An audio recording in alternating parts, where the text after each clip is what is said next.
चलो अब हम आगे बढ़ते हैं और देखते हैं paragraph tag.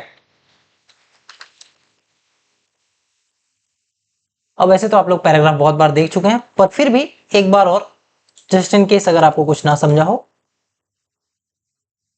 Paragraph tag, paragraph tag overall हम पी से डिनोट करते हैं, उसका एक ओपनिंग और एक क्लोजिंग टैग होता है।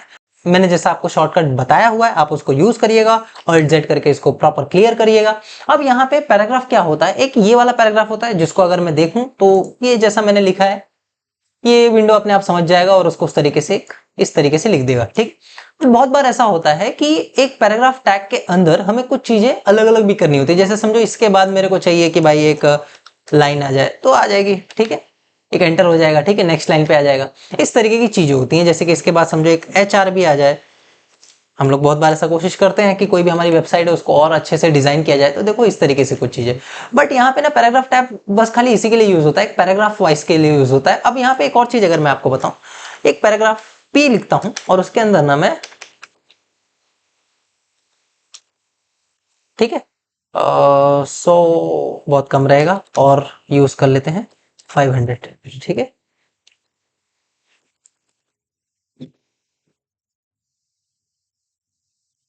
ठीक है, और इसके बाद इसको सेव करके यहाँ देखते हैं। अभी भी कम है, और भी चाहिए अपने।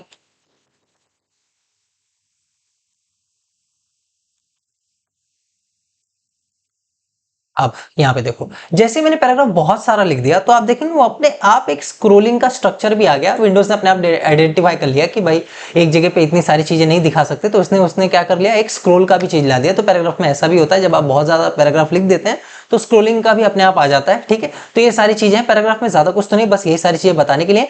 पैराग्राफ के साथ साथ एक और टैग होता है जिसे हम कहते हैं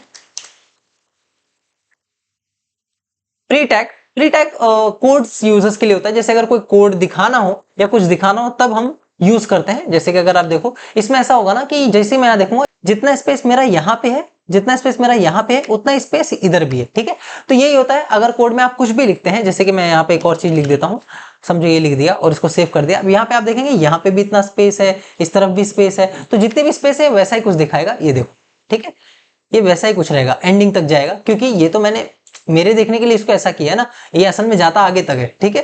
ये मेरे देखने के लिए मैंने इसको स्ट्रक्चर दिया है। मैंने यहाँ पे कोई कहीं अगर मैं यहाँ पे एंटर कर दूं, अब मैं अगर देखना चाहूं तो देखो कैसा हो जाएगा, ठीक है, ये कुछ ऐसा हो जाएगा। अब मैं इसके नीचे भी अगर एंटर कर दूं, अगर आपको देखना ही है कि एक फॉर्मेट होना चाहिए, जैसा मैं लिख रहा हूं वैसा ही आना चाहिए, तो मुझे एंटर करना पड़ेगा और कुछ नहीं। ये देखो इस तरीके से आएगा। तो ये कोडियर के लिए होता है, या फिर कोडिंग जब हम कोई कोड देना हो तो हम इस तरीके से इसको यूज कर सकते हैं। वैसे प्री टैग बहुत ही कम यूज होता है, ज्यादा करके जो यूज होता है वो है पी टैग, ठीक है। तो यहीं पे हम पैराग्राफ को एंड करते हैं। अगर वीडियो पसंद आए तो लाइक, शेयर और सब्सक्राइब करना ना भूलें कोड विद तीनों को।